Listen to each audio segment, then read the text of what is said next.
My research was conducted on various areas of communications, psychology, marketing, fashion, entrepreneurship, all of the above. So it's all over the place, right? I know.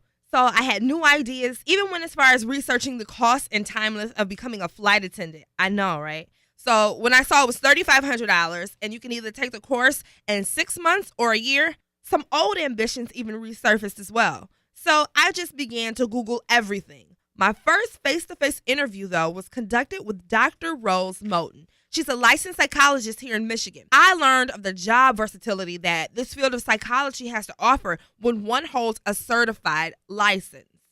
Okay, I'm Dr. Rose Moten. I'm a clinical psychologist. I went to undergrad at Eastern Michigan University in Ypsilanti, Michigan. I went to grad school at Wayne State University, and I received my PhD in Cincinnati, Ohio at the Union Institute School of Professional Psychology.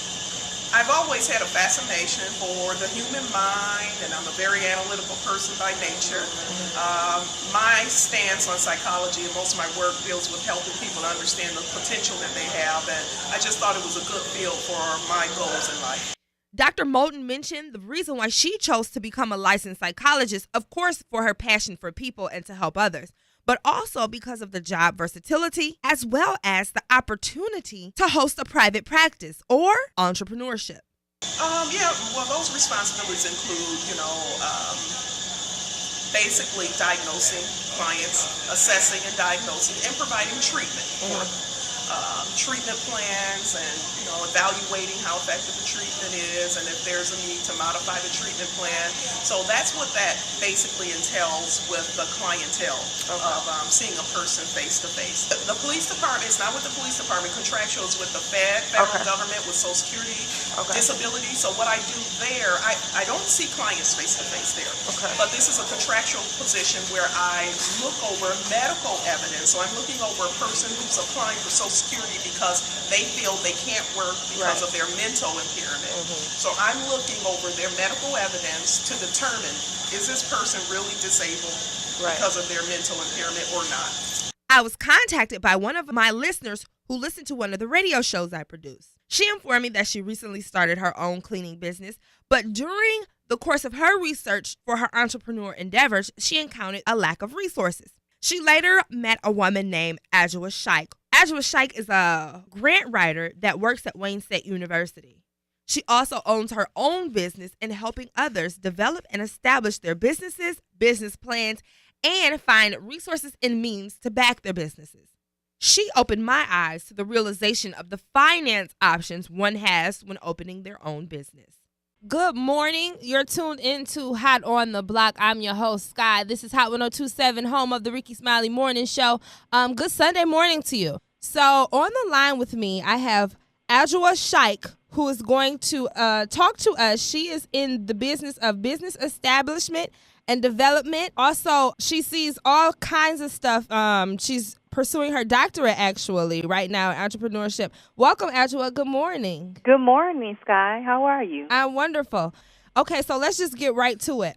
You were talking about business plans and how there's a lot of information that people don't know that they should know before they even come in to consult somebody and say, look, I need some help. How do I take this idea and put it into a business plan? So what should they know before they even step foot or make that phone call to ask for help? Yes, they should have a business concept, and they should have their information related to their target demographic, their target market. When they come in to me for my services, I try to speak with them about the business development aspect of it. I introduce to them information related to the business plan, the marketing plan, and the various finance options available to them. How should I prepare? Well, when you come, you just need to have your idea, and it would be my job to go in and look at various the information out in terms of the statistics, the target, to identify your target market, and to just give you more feedback on the area in which you're trying to go into. How do you compete? Because in your business plan, you have to have a marketing plan. How do you compete with limited resources and a limited budget? How do you expound on your resources and make them really stretch as far as they can go when you're first starting off? Really, the main thing that I suggest that people have a niche, something that customers will seek out. You have to have that one thing about your organization, your company, that people will want. That is one of the most important things. Another thing is just building up your business prior to even having a space for it. Just letting people understand or making people aware that this business is coming, and because marketing is everything. That whatever you're passionate about doing, the money will come. And so honestly, when I was going in this field, going into my master's program, I had teachers like, if you guys are going in here to make money and whatever, it's not the field to go in to make money. I have not found that, and I'm blessed to say that I have to turn things down.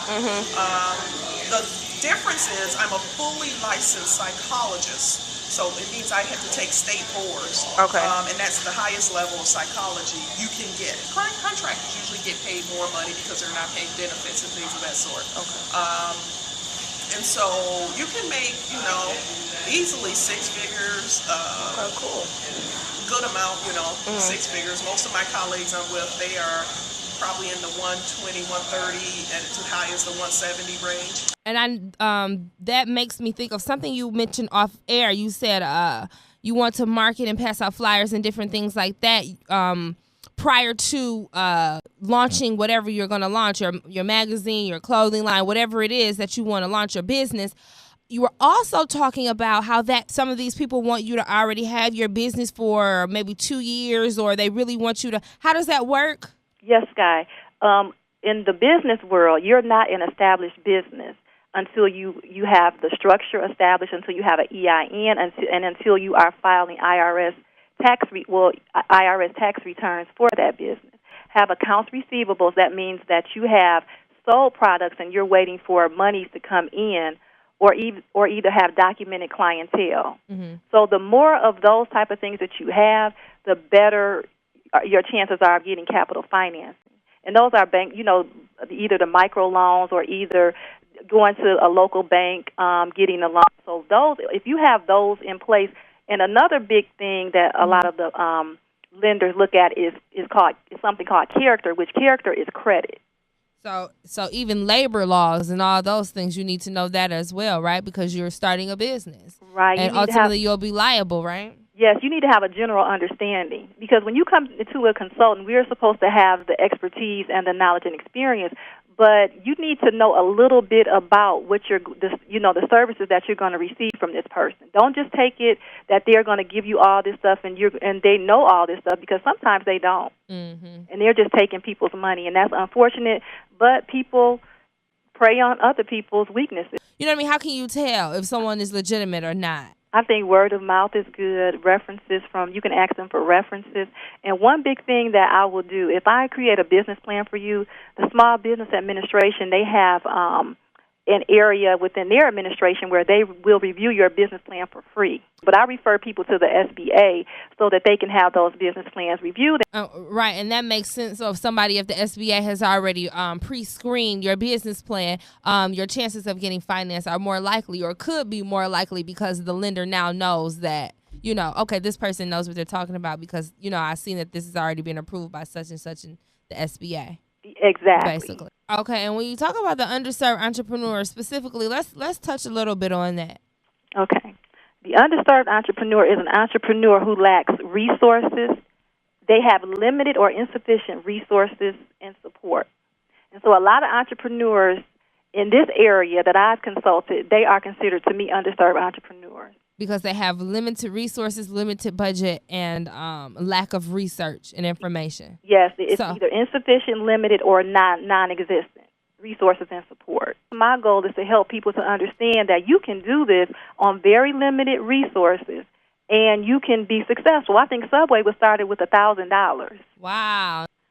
All right. So you heard it from Adjwoa Chike. She is our business expert in business development and establishment. So thank you, Adjwoa. Any last tips or last comments that you want to give to our potential or future entrepreneurs of Detroit City? Yes, I believe if you're passionate about it and if you're driven and motivated, entrepreneurship is an option for anyone who desires it. If you believe it, you can achieve it. Exactly. So, sometimes you just got to go ahead and just put it out there, right? Exactly. All right. Thank you, Adjwoa, for teaching us how to turn our passions and our ideas and our desires into a business plan. I'm going to post all this information as well as how you can contact Adjwoa Chike on our website at hothiphopdetroit.com. This has been Hot on the Block. I'm your host, Skaii. Thanks for tuning in. Shout out to all the grannies putting their face on for church this morning. I know you're on your way to the mountain. Send one up. Prayers up. Blessings down. Skai's the name, and the limit is Hot 102.7. And even in your program, don't try to do everything on your own. Because after you graduate, you still got the rest of your life. You can figure things out. All the information that I came across during my research was extremely helpful.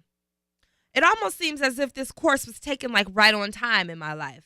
I've encountered so much over the last weeks. One of my radio hosts was fired, a show canceled, new managers. But through it all, I've maintained my composure and my job. Thank God. Many lessons were learned. The most important, though, is that through it all, one must maintain their character, their demeanor, and their ethic. I made some mistakes. I'm human, but I now know the importance of learning from those mistakes and never committing them again. Life has no retakes. Continue to work hard and allow your true character to persevere.